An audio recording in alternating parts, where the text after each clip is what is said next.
Guys, this is Kamlesh Verma and I welcome you all in Aurora IAS, and this is lecture number 8 of our economic shield series of the topic agriculture. ठीक है, और आज के इस video में we are going to start with the food processing industry, which is very important for your mains part, and even this time government has taken various initiatives, so I will also tell you those initiatives as well. ठीक है, तो चलिए चालू करते हैं इससे हमारे food processing industry से। ठीक है, पिछले लेक्चर में पीडी सिस्टम को अच्छे से डिस्कस किया, मैंने आपको वहाँ बफर स्टॉक भी बताया, फूड सिक्योरिटी एक्ट भी बताया। तो अब सबसे पहले तो भाई फूड प्रोसेसिंग इंडस्ट्री जानने से पहले हमें ये जानना चाहिए कि फूड प्रोसेसिंग का मतलब क्या होता है। देखो, फूड प्रोसेसिंग का मतलब होता है कन्वर्टिंग दी रॉ फूड। ठीक है, रॉ फूड को आपको किसी नए फॉर्म में कन्वर्ट करना है, किसी नए फॉर्म में कन्वर्ट करना है through value addition, through value addition. ठीक है, थ्रू वैल्यू एडिशन। एग्जाम्पल के तौर पे आपके पास मिल्क था, मिल्क से क्रीम बना दी गई। ठीक है, मिल्क से क्रीम बना दी गई, so that is a processed food. ठीक है, that is a processed food. यहाँ पर आप देखो, कॉर्न से आपने पॉपकॉर्न बना दिया, थोड़ा सा वैल्यू एडिशन किया, मतलब जो कॉर्न था वो रॉ मटेरियल है। मैंने आपको बताया था प्राइमरी के बारे में, बताया था, हाँ बताया था यार, बताया था। तो जो प्राइमरी मटेरियल है, मतलब जो डायरेक्टली नेचुरल रिसोर्सेज, मतलब जो हमें डायरेक्टली नेचर से प्रोवाइड हो रहा है। फॉर एग्जाम्पल कॉर्न डायरेक्टली हम एग्रीकल्चर के थ्रू मतलब पा रहे हैं। ठीक है, तो कॉर्न हो गया, वो था क्या, रॉ मटेरियल। अब हमने थोड़ी सी प्रोसेसिंग की और उसको पॉपकॉर्न में बना दिया। ठीक है, सेम मिल्क है। ठीक है, सेम मिल्क है, अब मिल्क को भी हमने क्या किया, थोड़ा सा इसमें प्रोसेसिंग किया, उससे आइसक्रीम बना दी। ठीक है, और ऊपर से आपको दूसरा एडवांटेज बताता हूँ कि जो रॉ मटेरियल रहता है ना, उसका प्राइस हमेशा सस्ता रहता है, और जो वैल्यू एडेड होकर नया प्रोडक्ट निकल के आता है उसका प्राइस हमेशा महंगा होता है। जैसे फॉर एग्जाम्पल के तौर पे जो आयरन एंड स्टील, ठीक है, जो आयरन निकलता है, रॉ आयरन रहता है, उसका प्राइस सस्ता होता है। ठीक है, वो बल्क में बहुत ज्यादा निकल जाता है, लेकिन जब आप उसके बाद प्रोसेसिंग करते हो और उसके बाद से जो भी आयरन के इक्विपमेंट बनाते हो, जो भी हो, चाहे वो तलवार हो, चाहे फिर आपकी कार के वो ढांचे हो, चाहे कुछ भी हो, उसका प्राइस महंगा हो जाता है। ठीक है, तो इसका ये फायदा होता है। मतलब आप कह सकते हैं जो फूड प्रोसेसिंग इंडस्ट्री है, ये जो सरकार का गोल है कि भाई 2022 तक फार्मर की इनकम डबल किया जाए, इसको पूरा कर सकता है। ठीक है, इसको पूरा कर सकता है। और अगर आप देखिए इसके कॉन्फेडरेशन ऑफ इंडियन इंडस्ट्रीज के अकॉर्डिंगली अगर आप देखेंगे, तो हमारे यहाँ पर प्रोडक्शन एंड कंजम्पशन का मार्केट बहुत बढ़ चुका है। जैसे अगर आप देख सकते हैं, जो चाइना है, ये चाइना इज एक्सपोर्ट डिपेंडेंट। ये चाइना एक्सपोर्ट पे डिपेंड करता है। अगर धोखे धड़ा के किसी कंट्री ने चाइना के ऊपर बैन लगा दिया, या एक्सपोर्ट्स कम हो गए, या पूरी दुनिया में कुछ प्रॉब्लम आ गई, तो अल्टीमेटली आप देखोगे चाइना की इकोनॉमी पूरी तरीके से डिक्लाइन कर जाएगी, मतलब चाइना दुनिया के नक्शे से चला जाएगा। लेकिन वही अगर आप इंडिया या फिर अमेरिका की बात करें, तो यहाँ पर कंजम्पशन कल्चर है। ठीक है, मतलब हमारे यहाँ पर मार्केट में ही इतना बड़ा मतलब डिमांड है ना यार, कि मतलब आप इसको पहले फुलफिल करो, उसके बाद आप एक्सपोर्ट की सोचो। इसलिए भी हमारे यहाँ पर एक्सपोर्ट ओरिएंटेड इतना ग्रोथ नहीं होता है। ठीक है, एक्सपोर्ट ओरिएंटेड उतना ग्रोथ नहीं होता, ये भी एक रीजन आप कह सकते हैं। ठीक है, तो अगर आप देखें फूड, मतलब फूड प्रोसेसिंग के मामले में जो भी फूड के नए नए प्रोसेस फूड आते हैं, फॉर एग्जाम्पल कॉर्न, पॉपकॉर्न हो गया, आइसक्रीम आ गई, उसके नंबर पे मतलब इंडिया उसको कंज्यूम करने के नंबर में और प्रोडक्शन के नंबर में दोनों में 5th रैंक पे आता है। तो मतलब हमारा प्रोडक्शन भी अच्छा हैवी होता है, मतलब फूड प्रोसेसिंग मटेरियल का, साथ ही कंजम्पशन भी बड़ा अच्छा होता है। ठीक है, अगर आप इसकी फूड प्रोसेसिंग जो इंडस्ट्रीज है उनका जो आप प्रोडक्ट की एक्सपोर्ट की बात करो, उसमें भी हमारी 5वीं रैंक है। तो आपको याद करने में आसानी हो गई, प्रोडक्शन में 5वें नंबर पे है, कंजम्पशन में 5वें नंबर पे है, और एक्सपोर्ट में 5वें नंबर पे है। ठीक है, और अगर आप देखो कि भैया जो एग्रीकल्चर है, वो तो भैया लगातार 1 से 2% पे स्टेगनेंट है, मतलब एक तरीके से ना के बराबर ग्रोथ होगी। लेकिन हमारा जो फूड प्रोसेसिंग इंडस्ट्री है, वहां पर हर साल पिछले कम से कम एक डिकेड से देखा गया 8 से 10% की ग्रोथ हो रही है। मतलब बहुत ही अच्छी ग्रोथ है सेक्टर में, मतलब बहुत ही ज्यादा मतलब आप कह सकते हैं स्कोप है सेक्टर में। ठीक है, अभी हम स्कोप को भी डिस्कस करेंगे, क्या क्या फ्यूचर स्कोप है फूड प्रोसेसिंग इंडस्ट्री के। उसके बाद अगर आप और बात करें तो भैया ये 15 लाख लोगों को रोजगार प्रोवाइड करता है ये सेक्टर। और एक चीज और, यहाँ पर एक चीज सबसे अच्छी बात यह है रोजगार में, कि भाई यहाँ पर जो रोजगार है, यहाँ पर आपको जो स्किल की जरूरत नहीं है। मतलब ठीक है, स्किल की जरूरत है, लेकिन नॉर्मल 3 से 4 महीने की ट्रेनिंग में बंदे यहाँ पर सीख जाते हैं, तो यहाँ पर स्किल की उतनी जरूरत नहीं पड़ती। जैसे फॉर टेक्सटाइल इंडस्ट्री में हल्की सी नॉर्मल स्किलिंग की जरूरत पड़ती है, और बंदे बहुत आराम से कोप अप कर लेते हैं। अब ऐसा नहीं कि भैया अगर आपको आईटी इंडस्ट्री में जाना है तो आपको प्रॉपर कंप्यूटर्स आने चाहिए, कोडिंग आनी चाहिए, ये आना चाहिए, वो आना चाहिए, लेकिन यहाँ पर ऐसी कुछ बड़ी रिक्वायरमेंट नहीं है। ठीक है, और ऐसा एक्सपेक्ट किया गया है सीआईआई के द्वारा कि अगले 10 साल में ये 90 लाख जॉब प्रोड्यूस करेगा। 90 लाख, मतलब हमारा भैया आप जानते हो ना, डेमोग्राफिक डिविडेंड बहुत ज्यादा बढ़ रहा है। इवन 2020 में जो इंडिया है, it is the youngest country. अगर आप देखोगे इंडिया की जो एवरेज एज है वो 29 ईयर्स की है। यूएस की एवरेज एज अप्रोक्सीमेटली 40 ईयर्स की है। और अगर आप यूरोपियन कंट्रीज में जाओ, स्पेशली जापान में जाओ, तो वहाँ पर 47 ईयर्स उनकी एवरेज एज है इस टाइम पर, हमारी 29 ईयर्स है। तो आप सोचो इन सबको कितना एडवांटेज होगा। ठीक है, मतलब डेमोग्राफिक डिविडेंड यहाँ पर फुलफिल हो सकता है। और साथ ही साथ इस सेक्टर में अभी तक अप्रोक्सीमेटली $33 बिलियन की इन्वेस्टमेंट आ चुकी है। ठीक है। जब मैं आपको इंडस्ट्रियल पॉलिसी के बारे में बताऊंगा तो मैं ये भी बताऊंगा कि इंडस्ट्रीज के राइज ना होने का मतलब स्पेशली मैन्युफैक्चरिंग इंडस्ट्रीज के राइज ना होने का रीजन ये भी है कि हमारे यहाँ एफडीआई तो आई है, ठीक है, लेकिन वो स्कूड एफडीआई आई है। इसका मतलब ये है कि सेक्टर स्पेसिफिक है, कुछ सेक्टर में है और फूड प्रोसेसिंग इंडस्ट्री इसमें से एक सेक्टर है, तो मतलब काफी अच्छे प्रोस्पेक्ट है इस इंडस्ट्री के, ठीक है। और इवन जो गवर्नमेंट है मतलब गवर्नमेंट की तरफ बहुत ज्यादा डेडिकेटेड है, ये इससे हमें पता चलता है भैया गवर्नमेंट ने specially ministry of food processing बना के रखा है यार। मतलब मिनिस्ट्री ऑफ फूड में पता है ना कि अलग से मिनिस्ट्री है फूड प्रोसेसिंग की। इससे पहले हमारे जो पासवान साहब थे वो इसके मंत्री थे, अब देख लीजिएगा कौन है, आई थिंक किसी को डुअल चार्ज दे दिया गया, चेक कर लीजिएगा, कोई इंपॉर्टेंट नहीं, बट फिर भी पासवान साहब इसके मिनिस्टर थे, ठीक है। इसके बाद अगर आप देखें हमारे फूड प्रोसेसिंग में 5 चीजों पे आप देखो तो इंडिया पकड़ बना सकता है। मतलब सीआई ने कहा है अगर इन 5 चीजों पे इंडिया पकड़ बनाएगा तो हमारे के जो फार्मर्स है उनकी इनकम भी डबल होगी, साथ साथ इंडिया के जो मतलब जो स्टंटिंग वेस्टिंग सबकी प्रॉब्लम है वो भी सॉल्व होगी। कैसे? आप देखो फूड ग्रेन्स, हमारे यहाँ फूड ग्रेन्स की वेस्टेज ज्यादा होती है, प्रोडक्शन बहुत ज्यादा होती है, और मैंने आपको बताया था पिछले लेक्चर में कि किस तरीके से पीडीएस सिस्टम में बहुत ज्यादा वेस्टेज होती है। तो आप जो वेस्टेड फूड है या उसको ना वेस्ट करके आप फूड प्रोसेसिंग इंडस्ट्री में डालो तो उसका कुछ ना कुछ नया प्रोडक्ट बन जाएगा, ठीक है। जैसे हमारे बाबा साहब ने निकाली है, जो हमारे रामदेव बाबा है, उन्होंने क्या निकाला है, आटा वाली मैगी, ठीक है, गेहूं वाली मैगी, तो वो भी अच्छा है यार, मतलब मैदा से तो अच्छा ही है, ठीक है। इसके बाद fruits and vegetable, these are perishable goods, ठीक है, दीज आर पेरिशेबल गुड, और इनका बहुत अच्छा यूज हो सकता है जैम्स बनाने में, सॉस बनाने में, इन सब जगह पे, ठीक है। इसके बाद milk, milk is a very high source of protein, ठीक है, very high source of protein से आइसक्रीम और भी जो प्रोडक्ट्स होते हैं दही बट्टा यही से बनाया जा सकता है। पोल्ट्री प्रोडक्ट की बहुत ज्यादा डिमांड है यार इस टाइम पे, ठीक है। आप चिकन की बात कर लो, एग्स की बात कर लो, इससे बहुत सारी डिश बनाई जा रही है और उसकी डिमांड बहुत ज्यादा है, इवन ठंडी में तो बहुत ज्यादा रहती है। ऊपर से फिर आखिरी आना है बेवरेजेस, मतलब जो पीने योग्य होता है, ठीक है। अगर आप इन सब प्रोडक्ट की डिमांड देखो, मतलब इन सब प्रोडक्ट के प्राइस देखो तो हमेशा बहुत हाई रहते हैं। जैसे मिल्क इस टाइम पे हमारे यहाँ पर तो 55 रुपए के आसपास बिक रहा है, उत्तर प्रदेश में तो कई जगह 60-60 रुपए में बिक रहा है, ठीक है। पोल्ट्री प्रोडक्ट बहुत महंगे हुए हैं आजकल, 7-8 रुपए का एक अंडा मिलता है, ठीक है। फ्रूट्स एंड वेजिटेबल का प्राइस बहुत ज्यादा रहता है, और पता है ये सबके प्राइस ज्यादा क्यों? Because these are protein giving food, ठीक है, प्रोटीन गिविंग फूड।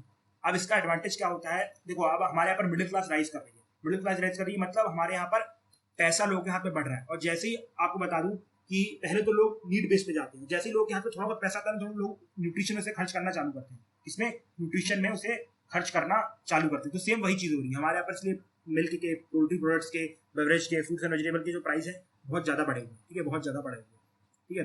अब एक चीज और, ठीक है, अब एक चीज और आपको बता दूं, जो 32% कॉन्ट्रीब्यूशन है इसका टोटल फूड में, मतलब जो टोटल फूड प्रोड्यूस किया जाता है उसमें से इसका 32% में कॉन्ट्रीब्यूशन है।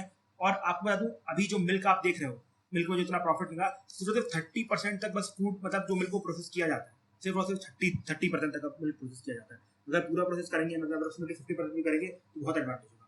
अब हम देखते हैं कि भैया हमारे यहाँ पर इसके फ्यूचर में स्कोप बढ़ने के है कि नहीं है, कि मतलब भाई यहीं पर रह जाएंगे। देखो स्कोप तो बढ़े जाता है, ठीक है। आप देखो जैसे फॉर एग्जाम्पल हमारे यहाँ पर फ्रूट्स एंड वेजिटेबल, हमारा जो पोजीशन है प्रोडक्शन के मामले में सेकंड नंबर पे है, ठीक है। अगर आप फूड ग्रेन्स की बात करो हम थर्ड नंबर पे आते हैं, ठीक है। राइस में तो हम फर्स्ट नंबर पे आ चुके हैं प्रोडक्शन के मामले में। लाइफ स्टॉक में हमारे पास दूसरे नंबर पर, लाइफ स्टॉक कहाँ पर है, इंडिया में है। स्पाइसेस के मामले में सबसे ज्यादा स्पाइस हमारे यहाँ होते हैं। मिल्क के मामले में भी हम फर्स्ट पोजीशन में, थ्रू ग्रीन मतलब जो हमारा व्हाइट रेवोल्यूशन, ठीक है, व्हाइट रेवोल्यूशन। सो अगर आप देखें तो स्कोप है इंडिया का बड़ा ज्यादा, और सबसे बड़ी एडवांटेज ये है कि इसमें high skills are not required, ठीक है। मतलब नॉर्मल अगर आप 1-2 महीने की ट्रेनिंग तो काम हो जाता है। तो अल्टीमेटली इंडिया में पहली बात तो स्किल्स भी कम है लोगों के पास, साथ ही प्रॉस्पेक्ट बहुत है, तो अल्टीमेटली आप इन दोनों कंबाइन करें तो बहुत ज्यादा अच्छी जॉब निकल सकती है, ठीक है। और हमारे यहाँ पर क्लाइमेटिक वेरिएशन बहुत ज्यादा है, क्लाइमेटिक वेरिएशन बहुत ज्यादा है। फॉर एग्जाम्पल आपके यहाँ पर बिल्कुल कोल्ड क्लाइमेट मिलता है जहाँ पर आप सेव उगा सकते हैं, बिल्कुल हॉट क्लाइमेट मिलता है जहाँ पर आप गन्ना उगा सकते हैं, मतलब बहुत सारा क्लाइमेट है, जिसकी वजह से मतलब variety of products can be procured from India, variety of product can be distributed to all over the world, ठीक है। लेकिन there are some problems, but there are some problems that we have to solve, ठीक है, that the government has to solve.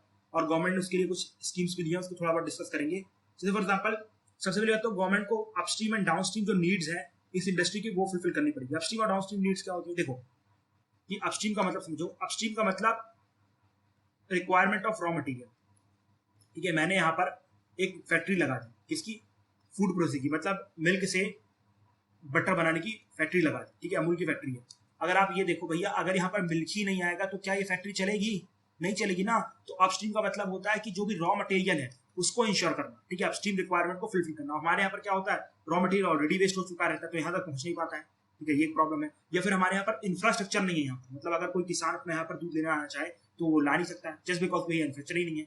फिर दूसरा आता है क्या, दूसरा आता है डाउन स्ट्रीम रिक्वायरमेंट, ठीक है, दूसरा आता है डाउन स्ट्रीम रिक्वायरमेंट। अब डाउन स्ट्रीम रिक्वायरमेंट का क्या है भाई, तो वो डाउन स्ट्रीम रिक्वायरमेंट का इज वेरी वेरी सिंपल कि भाई अगर हमने प्रोडक्ट बना दिया तो यहाँ पर मार्केट भी तो होना चाहिए। फॉर एग्जाम्पल मैं आपको बता, चाइना में लोगों के पास पैसे कम होते हैं तो कंजप्शन ज्यादा नहीं होता। वही दूसरी तरफ अगर आप अमेरिका और यूएसए में देखो तो लोगों की परचेसिंग पावर बहुत ज्यादा बढ़ चुकी है। यूएसए और इंडिया में परचेसिंग पावर बहुत ज्यादा बढ़ चुकी है, जिसकी वजह से आप देख सकते हैं कि हमारे यहाँ पर मार्केट भी इनका बना रहता है। अगर लोग उसकी डिमांड ही नहीं करेंगे तो फैक्ट्री बंद हो जाएगी। तो अल्टीमेटली गवर्नमेंट को लोग की परचेसिंग पावर भी बढ़ाना है जिससे कि लोग इसे खरीदें, अगर जो अपस्ट्रीम रिक्वायरमेंट है उसको फुल करना, मतलब अपस्ट्रीम और डाउनस्ट्रीम रिक्वायरमेंट दोनों फुल करनी है, ठीक है।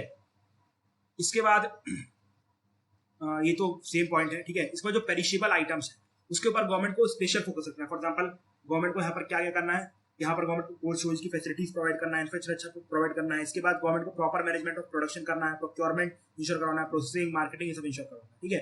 तो अब इसके लिए गवर्नमेंट ने बहुत सारी स्कीम्स लॉन्च की है, जिसमें से सबसे प्रोमिनेंट है मेगा फूड पार्क, ठीक है, मेगा फूड पार्क, ठीक है, मेगा फूड पार्क। और वो कौन सी, एक संपदा योजना है, ठीक है, संपदा, क्या नाम है उसका, फूड प्रोसेसिंग में बहुत ही स्पेशल स्कीम है, प्रधानमंत्री किसान संपदा योजना, ठीक है, प्रधानमंत्री किसान संपदा योजना।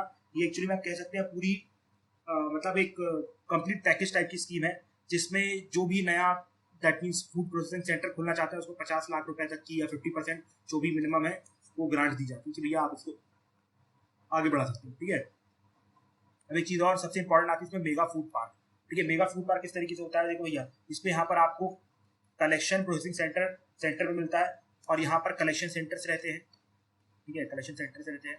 ये डायग्राम देख लेना, काम आएगा, ठीक है। यहाँ पर पीपीसी रहते हैं, मतलब प्रोसेसिंग कलेक्शन सेंटर, और फिर यहाँ पर कलेक्शन सेंटर रहते हैं। मतलब कि आप देखो यहाँ पर सिर्फ और सिर्फ जो फार्मर है वो लोग अपनी मतलब छोटी छोटी शॉप रहेंगी गांव में, यहाँ पर आप आके अपना जो भी प्रोडक्ट है, मिल्क है या जो भी है वो दे सकते हैं कलेक्शन सेंटर में। इसके बाद यहाँ पर से स्टोर किया जाएगा, फिर इसके बाद ये प्रोसेसिंग सेंटर में जाएगा, यहाँ पर चीजें कलेक्ट होंगी, उसके बाद अल्टीमेटली सेंट्रल प्रोसेसिंग सेंटर में जाएगा और इससे जो भी नया प्रोडक्ट बन के निकलेगा, ठीक है। तो अल्टीमेटली इस तरीके का कोई हमें अपस्ट्रीम डाउनस्ट्रीम रिक्वायरमेंट पूरी फुलफिल करनी पड़ेगी। इसे कहा जाता है मेगा फूड पार्क और इसकी स्कीम्स कई कई जगह चल रही है, ठीक है। इसके बाद और भी जो गवर्नमेंट को स्टेप लेने हैं, for example agro processing cluster बनाने हैं, मतलब खेत से ही लगा हुआ मतलब जो खेत है उसके साइड भी आप कह सकते हैं पूरा फैक्ट्री बना दी जाए फूड प्रोसेसिंग की। इसके बाद आपको कोल्ड चेन बनाने पड़ेंगे, ठीक है, कोल्ड चेन बनाने पड़ेंगे, और जो ह्यूमन रिसोर्सेज का डेवलपमेंट भी करना पड़ेगा, ठीक है।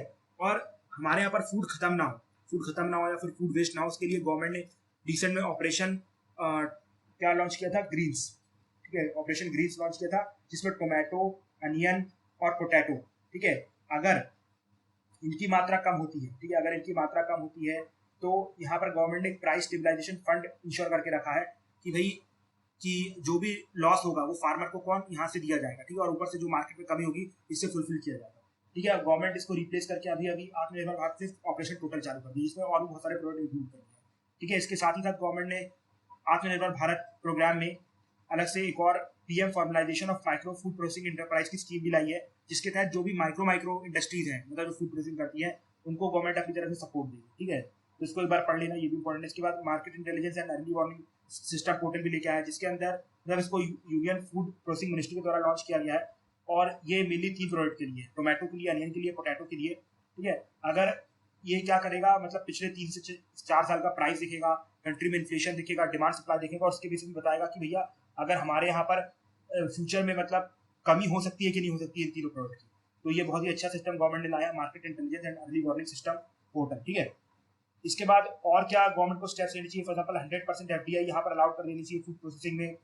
इसके बाद एग्रीकल्चर मार्केटिंग रिफॉर्म्स गवर्नमेंट को लेनी चाहिए, जिससे कि फूड प्रोसेसिंग इंडस्ट्रीज को क्या है, प्रोडक्ट बहुत आसानी से अवेलेबल हो। जैसे फॉर एग्जाम्पल जो हमारे सामने था इनिशियल कमोडिटी एक्ट, गवर्नमेंट ने उस पर क्या किया फार्म बिल्स में, भैया उसके अंदर जो लिमिटेशंस थी, ठीक है, जो होर्डिंग हुआ करती उसको मतलब रिमूव कर दिया, जिससे कि अब ये लोग बहुत ज़्यादा चीज़ों को होल्ड कर सकते हैं, मतलब इन शॉर्ट अपने प्रोडक्शन के लिए रख सकते हैं, फाइन। सो ये सब कुछ रिफॉर्म्स हैं जो गवर्नमेंट को फ्यूचर में लेनी चाहिए, ठीक है। So this is all about our food processing industry, ठीक है। तो आज के लिए इतना ही रहने देते हैं, और इसके बाद मिलेंगे अगले लेक्चर में और कंप्लीट करेंगे बाकी के बचे हुए topics. I think little bit of time is left, so should I complete it और नॉट। नहीं यार, ये बड़ा टॉपिक हो जाएगा, फिर पूरा कंप्लीट करना पड़ेगा। सो मैं क्या करता हूँ, अगला लेक्चर कंप्लीट दे देता हूँ, बिकॉज ज़्यादा टॉपिक नहीं बचे हैं। अगला लेक्चर लास्ट होगा, ठीक है, अब ज़्यादा एक्सटेंड नहीं करेंगे, अगला लास्ट लेक्चर होगा, ठीक है। और उसमें जो भी बचे हुए टॉपिक्स मैं कंप्लीट कर दूंगा, भले वो 30-40 मिनट का लेक्चर हो, बट अगले लेक्चर में मतलब यहाँ 9th लेक्चर ये आखिरी है, ठीक है, इसके बाद पूरा complete. Till that time, thank you and have a nice day my dear.